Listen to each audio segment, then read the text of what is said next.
I'm Megan Kerr, mindset coach and meditation teacher. This podcast is here to help you unwind self-doubt, people-pleasing, imposter syndrome, and overwhelm, so you can step into the confident leader you were born to be. Women, it is time to bring your purpose into the world in an impactful way without sacrificing your well-being. Are you ready? Let's begin. So welcome to the podcast, Nicola Swanson. So glad to have you here. Tell us about yourself, what you do, who you help. So my background is a medical herbalist and naturopath. I've been in clinical practice since 2006. I'm also a number of other things because I love to learn, theta healer. I do a lot of, massage and all sorts of stuff too. I like to keep things interesting. And I'm also an editor for the Avena Journal for the New Zealand Association of Medical Herbalists. So, I like to keep a bit of variety there. My passion is, well, to be honest, I work with all sorts of different disorders and, ages and lifestyles, etc. But I do have a real passion for the empowerment of women, whether that's through supporting them into incredible physical health or whether it's learning how to love themselves, how to prioritize their self-care. Just helping in that whole stage of life and the changes that occur over time and how we can flourish as women and then teach other women below us, in this very difficult culture that we live in, how we can be the best versions of ourselves. Yeah. Beautiful. So glad you're here to talk all things perimenopause, menopause, post-menopause. What it like for you as a medical herbalist, as a naturopath, what are the main symptoms that women sort of show up with through that perimenopausal time that you notice? Yeah. Well, I guess when we're thinking in terms of that perimenopausal time, what we're going to be noticing is some really big hormonal shifts. So often the first thing that we start to notice is how our cycles will change. Maybe we notice that they're becoming erratic. Maybe they are becoming heavier. Maybe they're even becoming longer in the menstrual bleed, so we'll see things like a lot of spotting and stopping and starting in the cycle, which can be really frustrating, having to carry panty liners everywhere you go and, all that sort of stuff. And then, of course, too, we start to get some more like a warming sensation that comes into the body, and that can become even more intense and lead to things like the night sweats, etc. Interestingly, actually, I was looking at a study where they had run for 9 years, and they found that 83% of women have some sort of form of heat increase. So it's obviously something that's a real issue. But what they found was those that did low exercise and smoked cigarettes, but also had something called high follicle stimulating hormone and low estradiol levels, were more at risk of this. So it just shows you how even just exercise can be super helpful. We also see with these beautiful women as they're going through this change, a lot of what we call urogenital changes. So the usual things like, suddenly your vagina's feeling drier, it's harder to get aroused, or you might notice there's some thinning of the vagina or these painful sex that's occurring. And actually that's very easily fixed. So I look forward to telling you more about that later. Well, and let's bookmark that. Right? Yeah, let's say, because that's such a common one. And there's also a lot of urinary and genital infections, particularly bacterial ones that start to happen too. So this is where you're going to notice things like bacterial vaginitis suddenly turn up. Maybe we're getting urinary tract infections, all of these really painful, irritating kind of infections that are so commonly treated with antibiotics, but can be treated amazingly with natural medicine too. And then we also start to see a lot of sort of other strange symptoms, stuff that's about our brain function, like maybe there's mood dysfunction, maybe we're noticing more mind and brain fog. Yeah, that cognitive function is really declining in terms of memory and concentration. And we might also start seeing some things too, like, heart palpitations, maybe suddenly insomnia's turned up. We're losing hair in our heads, but we're getting it on our faces and all sorts of strange places. And we might even notice things like a loss of muscle mass and strength, and also bone density might become an issue too. And of course, our favorite one, the urinary leakage, so that's all going on too. And not to mention tiredness, so there's a lot that's happening for a lot of women. And of course, this is not to say that all women have symptoms or all these symptoms, but there's often a picture. And I like to think of it as, well, where's your nurture point in your body? Where do you have a weakness, and maybe that's genetic, maybe that's something that's passed through the family line. Well, that's probably where in the body your symptoms of menopause might rock up. So it sort of helps us to think about, why that's occurring. And maybe there's some emotional links to those areas too. On a personal level, I've just started going through perimenopause and I've started noticing some bacterial infections coming up. But when I deepen into the emotional aspect, the links that we're holding that in place, for me, it was a lot of stuff about past experiences sexually, how I felt in those situations, feeling like I was being taken advantage of sexually. It was about things like my feelings about relationships and what a new template of an emotional relationship could be. It was about rewiring my beliefs about my vagina and all these things. So there was a massive emotional link to it. And when I sorted it, they've disappeared, So this is really exciting things to look into too, that a naturopath who's interested and passionate in this mind-body stuff can look into for you. It is. I have found, like, going through menopause myself, if we can just sort of separate out, yes, there's these physical symptoms, and that's what we do hear quite a bit about, but there's a real opportunity here to kind of, it's being written about as an upgrade, but, in terms of the potential for the next chapter of our life. And when you're talking about that mind-body connection, are there experiences, traumas, our life, inherited, whatever, that are just kind of raising up a little bit and saying, hey, maybe you want to have a look here. If we hold open to the, the fullness of our experience in this, it can be a really, really fruitful time. But so in agreement to what you said, for sure. But I also find for a lot of women, and I don't know if you experience this as well, when they're first sort of showing up and saying, what the hell is happening? I've tried all those things that used to work for me, changing my diet, doing more exercise, all of that stuff, and none of this shit is working. And, all those symptoms you talked about, I had quite a few of those. And I'll add to that, I had an increase of migraines through that time as well, which makes sense with all the inflammatory stuff. Yeah. So where do you start with women? I think I like to work holistically. So I guess that's why when I'm working with someone and I'm going and I'm seeing a pattern of a repeated issue or a repeated area of the body that's coming up for attention, that I like to sort of talk to them about what are some of the beliefs or the feelings that we might be, or the traumas that we could be holding in those areas. And so I think it's good to look at the emotional side of things. So we want to have permanent breakthroughs that are going to help them in this amazing transition to their next stage of life, as a non-fertile woman. But I also think it's about actually working with a specialist who can help you to figure out, well, okay, I know that there are certain ways of eating that are going to help someone who's going through perimenopause, but what are the ways of eating I need to have? Because we're all different, So, I'm a big one about, there's no templates with me in terms of this is a disorder and this is how we treat it. It's about what that person is presenting to me. What's their constitutional types, all sorts of aspects, which I know can feel a bit overwhelming maybe for the people that are out there and going, I don't even know where to start. I'm just trying to get through each day, So maybe that's part of the recommendation, is to find your healthcare team, take some of the load off yourself and just help yourself to have some support. You've been an amazing support, no doubt, for so many people in your life and your family and your world. Allow yourself to receive that. Allow yourself to nurture and nourish yourself. And as you were talking, I was reminded of my mum, who's been, she's gone on to the other side about 8 years ago now, but from that perimenopausal time, and like me, I think she went through menopause pretty early. She was always reading. It wasn't so much internet then, but it was happening now. She'd be Googling all the time. She had a cupboard full of bloody supplements, and it was like this, but it became like a sort of a health anxiety in a way. Yeah. Because there's so much information out there, and you could go this way, you could go to intermittent fasting, you could go to low carbs, you could go to all. For sure. But when you, like you said, when you find that person who gets you, who you can trust, you can start simply, actually, and it just reduces all of that noise.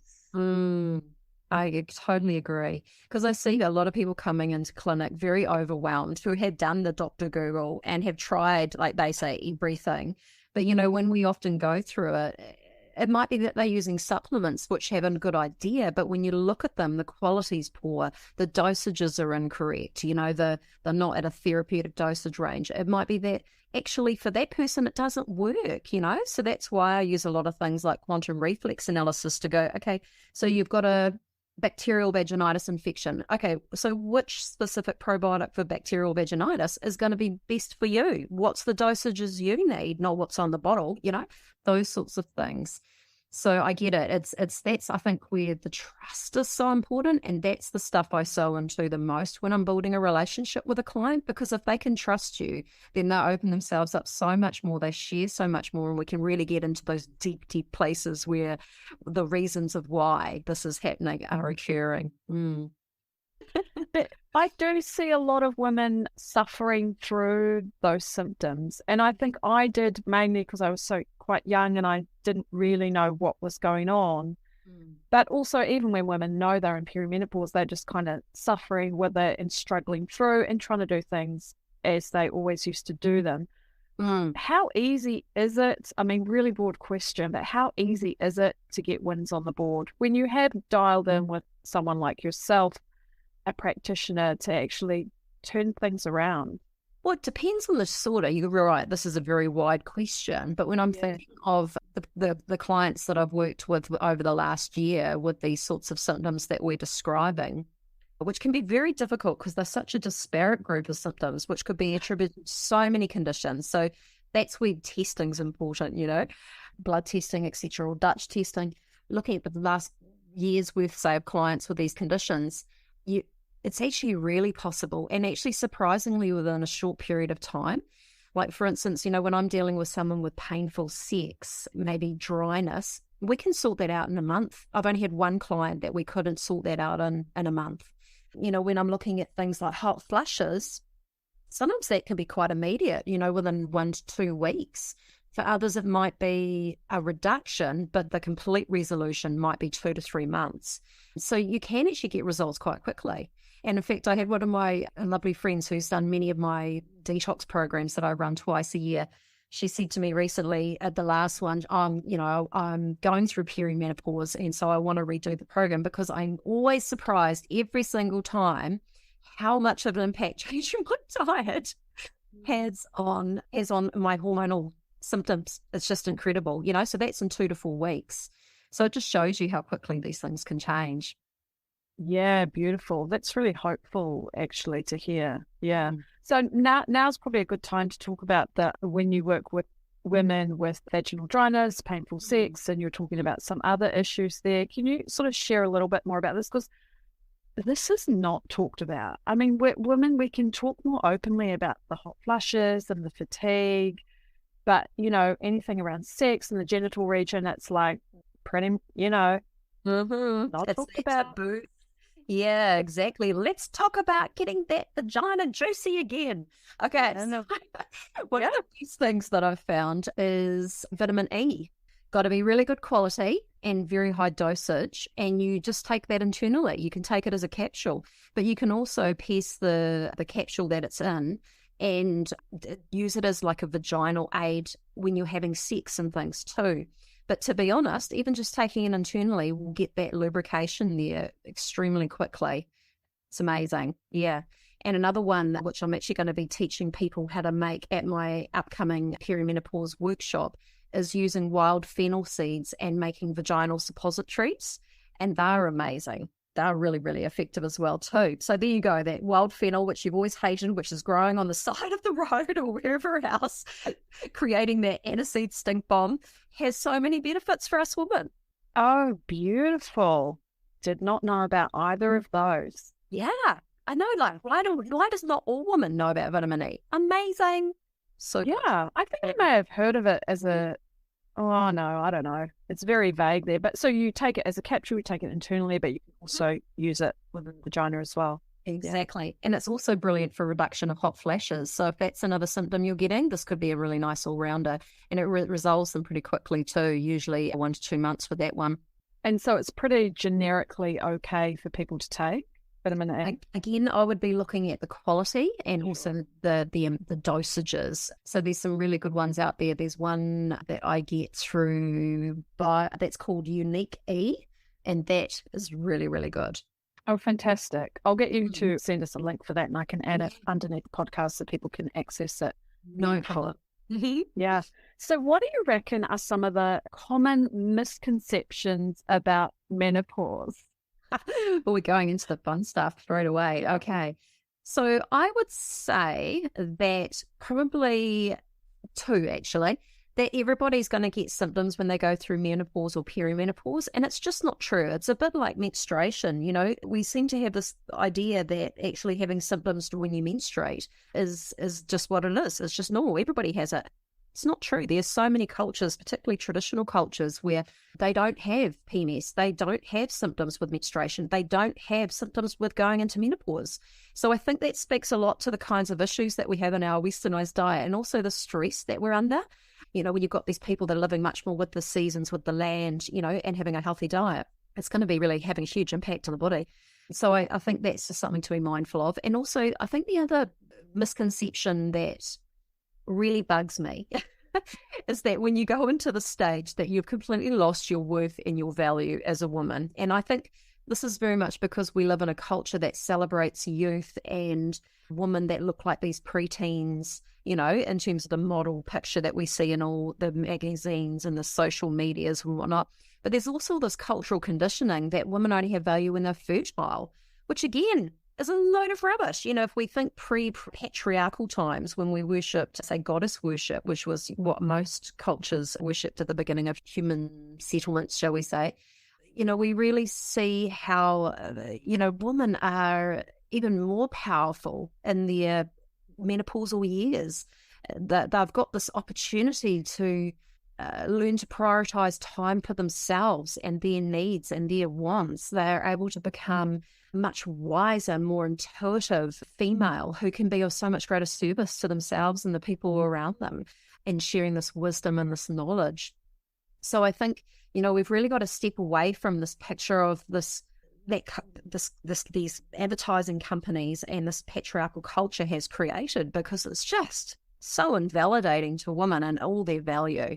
Oh, look, and as a postmenopausal woman, I find it bloody offensive.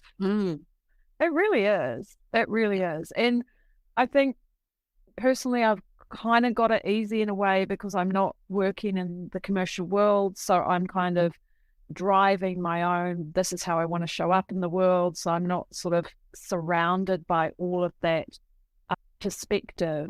But it's really pisses me off as well. Yeah, because there's so much to unwind around that. But one thing I picked up on when you were talking was your intuitive capacity. I noticed for myself has really gone up. And I could say that's because of what I've been doing, blah, blah, blah. But it really coincided with going through menopause. And I don't know about what you think about it, but I reckon it's got quite a lot to do with not having that fluctuation of hormones over the monthly cycle. It's fairly even right now. So that's one level that's changed there. Like my intuition is way better. And actually my emotional stability is like, it's even now because it's not being, you know, once you're through perimenopause and you're kind of more steady in menopause, you're not having those ups and downs. I think I understand that, and I do absolutely know hormones have a huge impact on our emotional well-being. But I think it's also just, I've noticed with a lot of the women around me that there's a change that can happen if we choose to allow it, where we are less hard on ourselves and we're learning to be much more grateful for the bodies that we have at this time. And feeling much more comfortable in our own bodies and less worried about the external world and what it thinks. And I kind of feel like the intuition steps in because we're honoring ourselves more and we are listening to our instincts more. And because we're practicing that more, that increases the intuitive flow as well too. We're being more mindful of what, say, an emotion's popped in. Okay, and what have you come to share with me? What's the instinct behind that? Okay, so let's take action and honor that. That rebuilds confidence and self-esteem and trust in self. So there's a whole layering that's happening at this time. Yeah, beautiful. Yeah, I liked hearing that. As you were talking, I was like, yeah, that is so beautiful, and that's certainly been my experience. And when I was right in the depths of perimenopause, what you said just then would have felt like a million miles away. It really would have, because I was having to navigate so much on the physical level, but also psychological, because you go through that piece where I'd walk into a room and I know exactly what I came in for, and the next second, gone, like completely gone. Totally. And that I mean, that's resolved now. So it's not like a decline thing. Yeah. It's a shift that's happening. Yeah. And yet for a lot of women, that brain fog continues into the menopause years, So I think it's not just a hormonal thing. It's a slowing down aspect. But again, this is where our herbs can be so beneficial. I mean, obviously, there's all the amazing ginkgos and things that are out there in the world, which are very good for stimulating, microcirculation to the brain and therefore helping its function. But, even rosemary, there's a reason it's called the plant of remembrance. It's a brilliant herb for helping with all cognitive function and also emotional balance. So, if you're someone who's okay with the taste of rosemary, start making some beautiful rosemary teas, That's or you may be using some rosemary essential oils, maybe in your oil mix for your body, who knows? But yeah, there's lots of ways we can support our brains. Lots of walnuts. Walnuts, which look like brains. Exactly. It's a wonderful plant signature. Yeah. So is that part of your approach? Because you're a medical herbalist, obviously, but you're also about incorporating into what you eat, food that is really going to nourish what needs to be nourished. Absolutely. Yeah. So naturopaths, we have pretty much about 3 years worth of nutritional training. So, we've got a real ability there to find the ways of eating that are best for them. But there's also just generally some key guidelines that we need to think about when we're going into menopause. And I could spend an hour just talking about this. So I'm just thinking how to summarize this. Okay, so if we're thinking about, so we're going into menopause, we need to prevent certain disease states, like certain types of cancers. Alzheimer's is obviously a real risk in our, cardiovascular disease. There's a whole bunch of things in there that we need to do. And again, those brain nourishing foods, the walnuts, the turmeric, the seafood, the coconut oils are going to be so helpful. But it's also about just what we don't eat. Are we avoiding those refined carbohydrates? That's going to be helpful for the diabetes, for the cardiovascular risk, also for things like, genitourinary infections. But then we also need to think a little bit too about, bone density. Okay, so, we've got this marketing hype around dairy foods as being a great source of calcium. And yet the Yale University did a study where they looked at it was a literature review, looked at 34 different published studies in 16 countries and found that the ones that had the highest rates of osteoporosis, so, weak bones, had the most milk consumption. So even though it's high in dairy, it's very high in phosphorus, which actually antagonizes calcium absorption. So again, this is where we need to look at our foods, so your fish with bones, anchovies, sardines, mackerels, canned salmon, these sorts of things are great. Looking at actually one of the best plant sources is sesame seeds. And if you can get that as a tahini paste, maybe we're using that as a butter spread, maybe we're throwing it in our hummus, maybe we're making delicious dressings that could go through it. Those are the sorts of foods that we need to be looking at. And of course, things like magnesium is important too, and also things like vitamin D. So yeah, if we can be looking at those kinds of nutritional profiles and what foods they're rich in, that would be really helpful. We also need to look at what's happening with our digestion, because our digestifier dramatically declines, our hydrochloric acid production in the stomach, after 50 years of age. So you can understand why bone density gets worse too, because suddenly we're not able to break down those foods and get those nutrients, and then the bones can be nourished. You see what I'm saying here? So, just going back to those old school apple cider vinegars and water, or some lemon juice before a meal, or in a dressing, beautifully helpful. We need to look at liver dysfunction, because the liver is really involved with hormonal balance, in terms of the production of something called sex hormone binding globulin, which helps regulate the amount of free estrogen we have, and also the detoxification cycles that it goes through in terms of balancing estrogens as well too. So when you're looking at your liver, you're really thinking about, where am I getting my fiber from? Am I making sure I'm having lots of the Alleviate family? So that's all your garlics and your onions and your leeks and things. It's about looking at the brassicas, because we want those dim kind of compounds to come out. So that helps with liver detoxification too. And in fact, a lot of the mushrooms, especially things like shiitake mushrooms and whatnot, which you can, get the dried ones, chop them up finely, throw them in your broths and all your, mushroom sauces or whatever.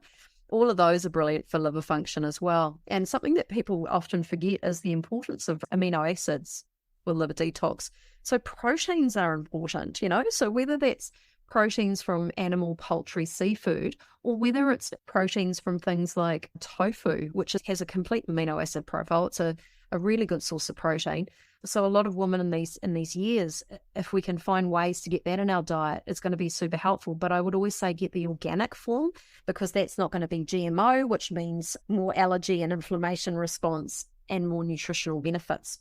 And there's so many good ways to get tofu in your diet. Like, I hated tofu. I'm such a foodie. I had to go out there and find recipes where I could make it work, you know what I mean?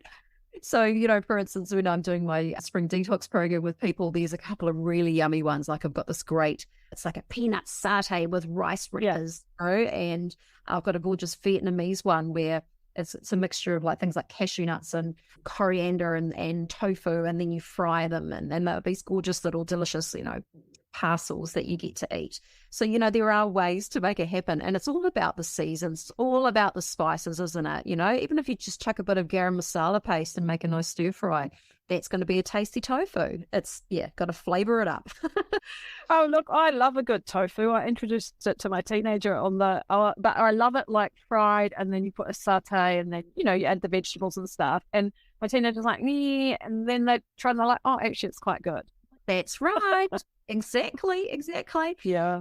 And we want to look to at things like flaxseed. They did this great study where they were looking at how women put 25 grams of flaxseed into their diet and 2 lots of toast. So they obviously were making their own breads. And it was just incredible to see I think it was a 12-week trial from memory. And they found that, the hot flushing went, they started to get better lubrication, so just even doing something like flaxseed could change it, as long as you're getting the right kind of dosage, So, and again, that's a phytoestrogenic food. So, it's a good one to build into your diet. What I will say with flaxseed is it's better when it's freshly ground, and also it's all about the storage, okay? So flaxseed oxidizes very quickly once it's ground, and especially if it's not kept in the fridge. So you want to, use your coffee grinder and just have it in the fridge and use that over sort of a few days to a week. Yeah. Oh, so good. Yeah. So you buy seeds and then grind it down. Yeah. Fantastic. So you've shared with us a lot about food to, bring into our diet, which is so helpful. Yeah.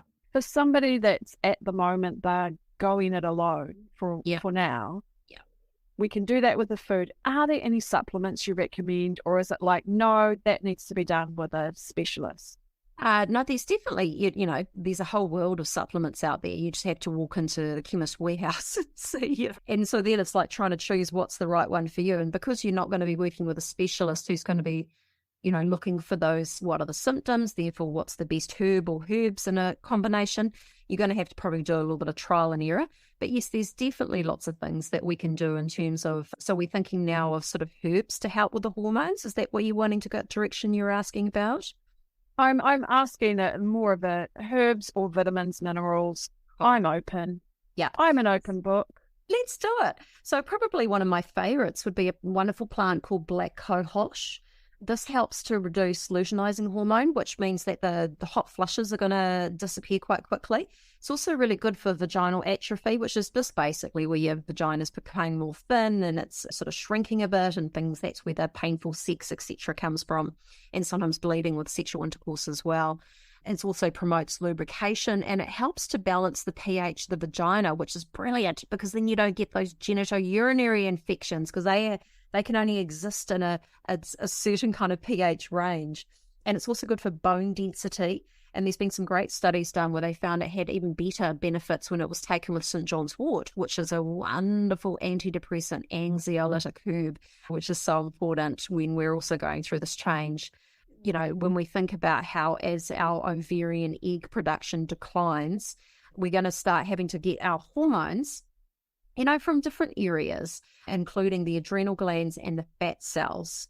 Okay, so if we're stressed and anxious, if we're overwhelmed and overworking, if we are in rushing woman syndrome, our poor adrenal glands are not going to be able to cooperate and help us as much as they should with this hormonal change of life. So yes, supporting stress is going to be super duper important. But there's other herbs that are really good for it too. You know, some people find wild yam works really great. Hops also is another one that can be really helpful. It's also very good for anxiety and insomnia, hops, because it's gently sedating.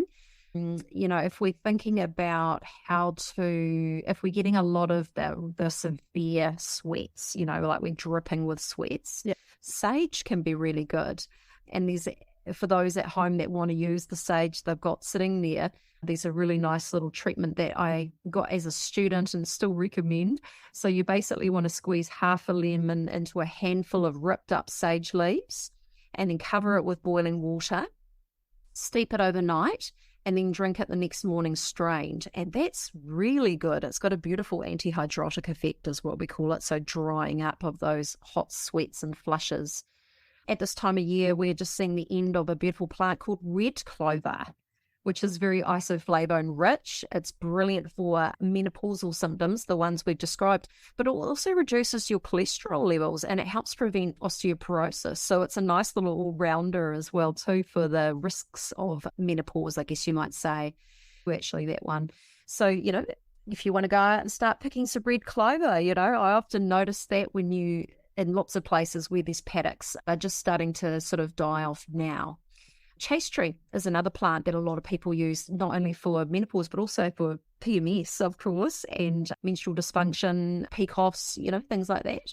But yeah, they've started using it more and more for menopause because they're finding it helps with not just the irregular cycles and the anxiety, but also the hot flushes. So these are the kind of main herbs that I would think of considering. And of course, in terms of supplements, and I mentioned the rosemary earlier, which is not only a cognitive herb, it's for memory and concentration and brain fog, but it's also brilliant for mood, and it's a liver tonic as well too. So, you know, again, we're going back to the cause. We're helping it there. And I would say too, probably the other probiotic you might want to consider is looking for something, if you're getting a lot of genitourinary infections, obviously you want to be working with herbs for UTIs and so on. And being a bit cautious too. Remember, these are antimicrobial herbs. They're not all as selective as we'd like. So they're a little bit like an antibiotic too. You don't want to be on these all the time. But there's some brilliant formulations for basically probiotics that can help with the BV and the UTIs. And you want to look for ones that are very acidophilus rich in the strains, because that's the key one there. So yeah, that would probably be the main sorts of things that I would think of. I mean, obviously there's a lot of others, like if you want to look at things like B vitamins, that's going to be helpful for, you know, exhaustion, for mood health, you know, for liver detoxification. But yeah, that's probably the key ones to get people started on and perhaps looking at their diet, you know. So beautiful, feeling good long term and not being reliant on having to always take a supplement or a herb, you know. Oh, exactly. What role does stress have in terms of the symptoms we experience or might experience during perimenopausal? Yeah, it's a really interesting one, sleep. It's such a we often don't realize how much of an impact it has on our health until we stop it, right? It's often stopped during too when we're stressed and overwhelmed and don't feel like we have the time to prioritize that, do we? It's like that self-care stuff that always goes out the window, and it'd be the thing that would be most needed at this time. But yeah, what we know in terms of exercise is it actually helps to, again, increase that sex hormone binding globulin, which is going to help with hormonal balance and reducing all the symptoms that come with it. But it also does things like it reduces stress. As long as you're not doing high impact, cardio exercise, I'd normally recommend for women in this stage, you'd be better off doing things like kind of like weights with short bursts of cardio, just to give your body a little bit of a pickup, but not so that it's slamming your cortisol. And because that cortisol is very involved, of course, in this whole picture too. So we want to make sure we're not stressing ourselves out on all levels.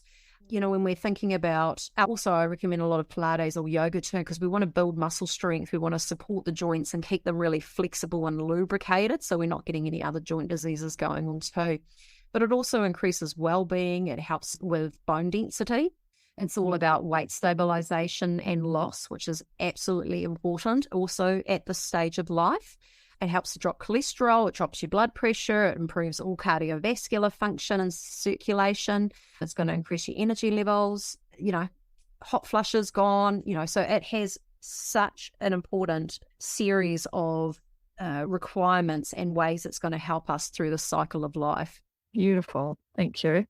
So a woman who's now realizing, she's listening to this and she's realizing, I'm a bit more tired than usual. My sleep's interrupted. My period's not as regular as it used to be. What advice would you give her? I would say there's kind of a list I made after I was thinking about all the different foods that we need for this health. And so I'm just going to read this out. This is the one that kind of combines the everything that keep coming up over and over again. This would be helpful, I reckon. So if you were to add these to your diet, some tofu, okay? Some people even use the particular types of tofu, to make things like chocolate mousses. And, like, it doesn't just have to be savory. Find a way that you can get it in your diet. Go for the organic one. Nuts and seeds. Eating more fruit and veg, at least 5 portion sizes, fist size a day. Legumes, so that's your chickpeas, that's your beans, that's your lentils. Really important. Having lots of the brassica vegetables, broccoli, cauliflower, cabbage, etc. The alleviate ones we talked about earlier, the onions, the garlics, mushrooms, seafood, if you can justify it, very helpful. And then making sure you're getting good amounts of proteins too. Remember we talked about that's needed for the liver detox. So generally what we're looking, and linseeds. So generally what we're looking at here is very much about a whole food diet, moving away from processed, moving away from refined, and just supporting your body with those basic building blocks are going to give you all you need to work on all aspects of what could be causing your menopause. And if you were to choose to avoid caffeine, to avoid things like poor quality fats and carbohydrates, and also manage your portion sizes, because our metabolisms have dropped by about 10% every decade after 50. So we want to just drop the food portions back a little bit and maybe try, like for me, intermittent fasting in the morning is brilliant. It means I'm only having 2 meals a day, occasionally an afternoon snack, but it really helps me to stay like that balanced weight, So, and for others, it's about weight loss. It's brilliant for that. So, drop the breakfast, stop eating after dinner, and it'll make a big difference. But the caffeine one's really interesting because so many people talk about that. It's like, I love it. I love it. I don't want to lose it. And, of course, we hear about all these benefits of it, in terms of antioxidants and whatnot. But to be honest, the key thing you need to remember with caffeine is it works with the stress system. So it's going to cause a cortisol peak. It's putting you into fight and flight. Again, we've already talked about how important the adrenal glands are in terms of hormone production at this time. We don't want to be stressing them out, yeah? So, and also we see a lot more hot flushes happening as well, and poor liver detoxification when we're having caffeine. And I also call it the energy robber, because initially gives us, if we're lucky and we're not stressed out and adrenally exhausted, it'll give us a spike of energy. The problem is, though, that you get the drop. And so what's happening is you've basically just regulated your blood glucose. So you're getting these peaks and troughs through the day instead of a nice stable energy through the day. And so then what are we doing? We're looking for refined carbohydrates. Where's my sugar pickup in the mid-afternoon? I need another coffee to get me through the day. You know, all of these sorts of things that don't help your hormonal system as well. So yeah, look at the caffeine. But I don't want to. But love it? Do you think, confession, do you think quantity plays into that? Like if I'm having 3 cups of espresso a day, that's going to be worse than if I have 1 cup of plunger in the morning and that's it. Yeah, got you. All very important to look at those sorts of things. Certainly, you know, like for instance, an instant coffee is going to have a less impact than a plunger. That doesn't even count, Nicola. And a plunger is going to have less of an impact than, say, a latte from the barista as well. Yeah. Yes. So that's important. And I think you need to look at the person's levels of stress and anxiety. I know for myself, if I have even 1 coffee every day, I'm going to get anxious. I'm going to feel racing heart. Yeah. I'm going to have a drop of energy later on in the day, and I'm going to have disrupted sleep, even though I've had that coffee in the morning. Yeah. So it's a bitchy cycle, isn't it? Isn't it? You know? Yeah. I love it. So every now and again I have one and I enjoy it, but I just one, you know, and I'll have it with some food, that sort of stuff. Yeah, and I thought that's a good idea. And they also say never have coffee before 9:30 because your cortisol is already super high first thing in the morning. Cortisol is what wakes us up. So if you're going in and having a coffee before 9:30, you're like supersizing your cortisol. So if you want to put weight on your tummy, that's the way to do it. And then you pay for it later, right? Yeah. So what about, so for people like me who I do like a cup of coffee in the morning and it's plunger and then that's it. Mm-hmm. But I do notice, so I try and have breaks with it. So I try and then come off it and not have any, and then I'll edge back in, you know. Yeah. And then, but I notice the more I have it, the more I get this sort of very slight body, I wouldn't call it anxiety, but it's a little bit itchy. Yeah. And so like hearing you say that, I'm like, oh, damn it. You're right. You know, I've already know this in myself. So what's a good thing to replace the beloved coffee? Because some of it's just about ritual. It's about starting the day. I want to nourish myself. What can we replace it with? That's a great question. Well, I mean, if you're a real coffee addict, often what I'll talk to people about is switching to decaf, but you want to find like a good water-soaked one, not chemical extracted. And we're very lucky because we have that wonderful Escape Cafe in town who make a beautiful, really well roasted decaf. So you can get your beans and your grind from them. The other thing that I really enjoy is there's this cool company called Misty Day, and it's run by this beautiful New Zealand woman called Rachel. She's all about functional mushroom blends, and she's got this gorgeous one that I sell to clients called Shroom Potion, and it does not taste like mushrooms at all. It's got a cacao and peppermint base. So it's like a delicious little drink with these gorgeous functional mushrooms who are all about raising your energy in a really gentle and nourishing and sustaining way. So they're Jing essence builders. And it also, I find it really helpful at night. You know, sometimes you're just like looking for that sweet treat and you could just about climb the walls to have one. Yeah. That's hunting through the cupboards. Yeah. That's when I'll go and have a shroom potion as well too, with maybe a little bit of honey and a milk option, you know, whatever milk you want to use. I find that yummy. So I think nice. There's some really good turmeric lattes out there now too. And of course, turmeric has got so many benefits for us when we're going through this change of life as well. It's an anti-inflammatory. It's a liver detoxificant. You know, it has a lot of help for all of us. And they can be really tasty, you know, and there's some neat recipes out there if you want to make your own too, if you don't want to buy the ones from the supermarket. So yeah, maybe a nice turmeric latte.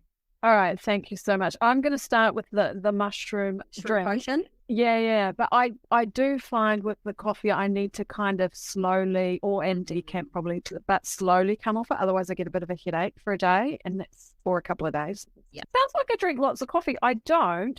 I think it's just that post-menopausally or menopausally, it's like I'm more sensitive to its effects, which is even a better reason to give it a break. I think we become more sensitive in a lot of different areas, don't we? You know, like most people when they do my detox programs, they'll have 1 to 3 days of headaches or migraines if they're coffee drinkers, which is shocking. But I think we also become even more sensitive to things like alcohols, all sorts of things, and foods. So maybe that also ties in with our intuitive sensitivity that we were talking about at the very beginning as well. Hey, Oh, your body's like going, no, no, no. We're not having that. yeah. So, Nicola, what is there anything I've missed that you're like, I really want people to know about this? So anything we've missed? If you're thinking about how to comfortably support yourself in becoming a even more gorgeous, embodied, emotionally balanced version of yourself, who's really to let go a lot of these patriarchal cultural constructs that we are constantly bludgeoned with every day from many different sources. There's a book that I love and have recommended to so many women, the wonderful Glennon Doyle, who's a beautiful, she's like a poet as a writer. And this book's called Untamed.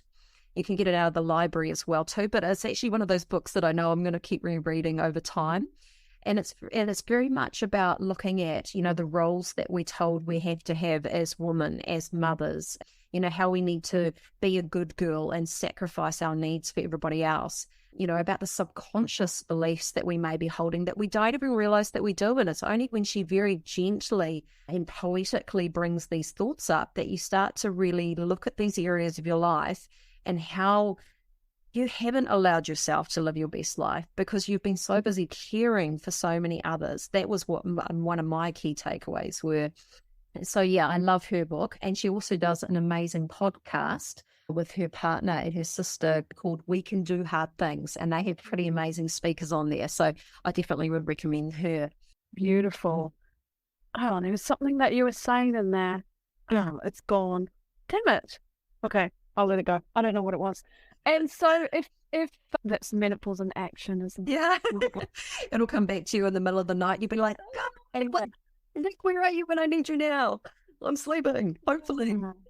I'm a good sleeper now. I did go through a stage where I would wake up at like 2 or 4.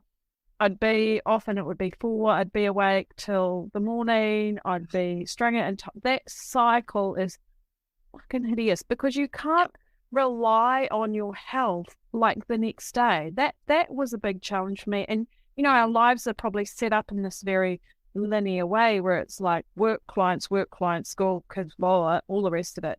And then perimenopause shows up and it's like, well, no, you can't do that anymore because there's all of this change that's happening.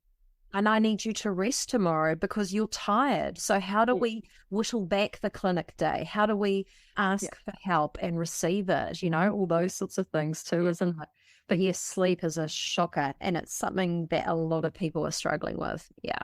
Well, and because I think we're quite sleep deprived and we don't maybe value the benefits of sleep enough, we come into perimenopause with almost a sleep deficit. And then you've got change of energy levels, and then it's all, and we resist resting. And I think we tend to do a lot or expect a lot of ourselves through the day.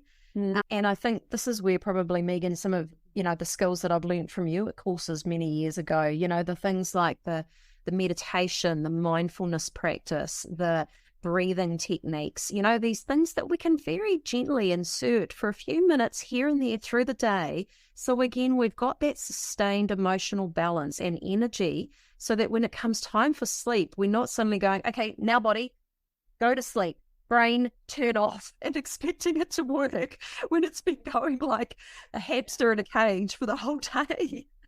Yeah, completely. So, Nicola, if somebody wanted to get in touch with you and potentially think about working with you, how do they do that? So you could do a few things. I'm on Facebook. I've got a business page called Earth Sourced Naturopath. You can also find me on Instagram at Nicola Swanson 1. And then my website is earthsourced.co.nz, and you can just send me an email through there.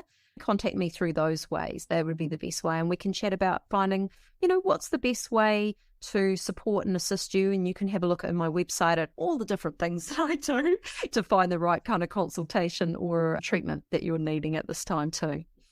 Beautiful. Thank you. And tell us about the event that you've got coming up, because that was sounding really great. Thank you. So coming up very soon in May, I'm just going to look up the date while we talk. I've got a 4-hour workshop that I'm running. So that is on May the 20th at 12 to 4 o'clock. Being run out at Pihana Farm, which is out at Uranui, at this amazing farm, where we're going to spend the day or the afternoon basically delving into menopause, looking at lots of different treatments and things that we can make. So it's a very interactive, practical workshop. We're also going to talk a lot more about nutrients and foods that we can be eating. We're going to be tasting some of those in this delicious meal that Maria's going to make up for us, which is also part of the price. From memory, it's 110. And it's called Embracing Perimenopause and Menopause Using Herbs and Nutrition. But to be honest, if you just can't find that off Facebook Land, the event, just, send a message to me at Earth Source Naturopath and I'll direct you in the right way.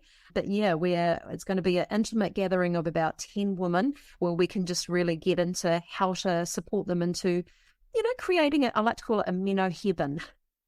Meno heaven, gorgeous. So yeah, that sounds beautiful. Thank you. Yeah.